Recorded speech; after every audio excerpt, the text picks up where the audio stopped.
This presentation will discuss due process updates for evaluation reports. We will be discussing just 3 issues: OHD medical documentation, including information about families in evaluation reports, and completing evaluation reports in iPlan. Recent guidance from MDE suggests that there are no required forms that must be completed to document a health condition for eligibility under other health disabilities. We have district forms that you may use in the absence of other documentation. However, if the family provides you with written documentation of a diagnosis, signed and dated by the appropriate healthcare professional, this is sufficient. Remember that for any health condition other than ADHD, this medical documentation must be signed by a licensed physician. In the case of ADHD, documentation from a licensed psychologist or advanced practice nurse is also acceptable. For initial evaluations, this documentation must be dated within 1 year of the evaluation. Please reread your evaluation reports through the lens of the parents. Is the information included about families relevant to the child's education? For example, while our forms ask about family medical history, a parent's medical or mental health diagnoses are not relevant if they are unrelated to the child's presenting issues.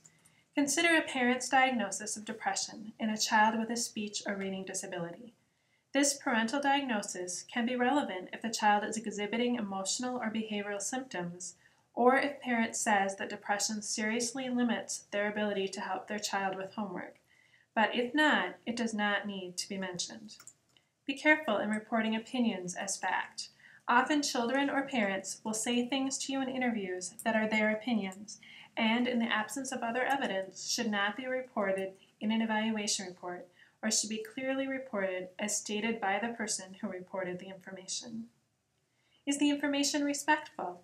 A parent may report that they are often tired in the evening and struggle to help their child with homework. As a professional, you should consider whether to report this in writing and how to say it. Sometimes saying things directly, such as Mrs. Smith reported that she doesn't have time to help her son with homework, can be hurtful. It is more respectful to describe parents in a positive light, and when their actions are directly related to the child's education, cautious wording is appropriate. For example, Mrs. Smith reported that she regrets that she is often tired in the evening and not able to help her son as much as she would like. Lastly, we are giving teams the option of using iPlan to complete evaluation reports.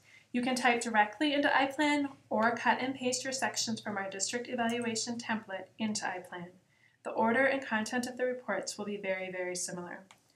While it can be intimidating and time-consuming to try something new, using iPlan for evaluation reports does have several advantages. First, it is much easier to have multiple users accessing the official evaluation report. iPlan has a different window for each section of the report, allowing someone to be inputting background information while someone else is inputting their test results. A speech pathologist could be in the communication section while a teacher is in the academic section. Since iPlan is accessible to all through the web, there is one universal location to locate your evaluation reports. No more searching through folders or shared files to trying to find the right report. No more accidentally deleting someone else's draft. Finally, iPlan will tell you the assessments listed in each section on the prior written notice for evaluation. You won't have to copy this information from the evaluation plan into the report, and you can be absolutely sure that what you are including in your evaluation matches what was written on the evaluation plan. Telling you how to do evaluations in iPlan is beyond the scope of this training. However, step-by-step directions are available in the Child Study Forms next to the Evaluation Report Template, or the CS3 form. Also look for this information on the SIMP page under the Evaluation Report Template heading. You're looking for the document called Using iPlan for Evaluation Reports. Lastly, sample evaluation reports are available on the SIMP page on the Special Education page of the staff intranet. If you're looking for sample wording or ideas for writing a more condensed report, check out these samples. Sample reports are available for OHD, SLD, EBD, DCD, ASD, FBAs, and transition. More guidance for transition reports will be coming soon. Note that there are also sample IEPs on this example page. This concludes this presentation.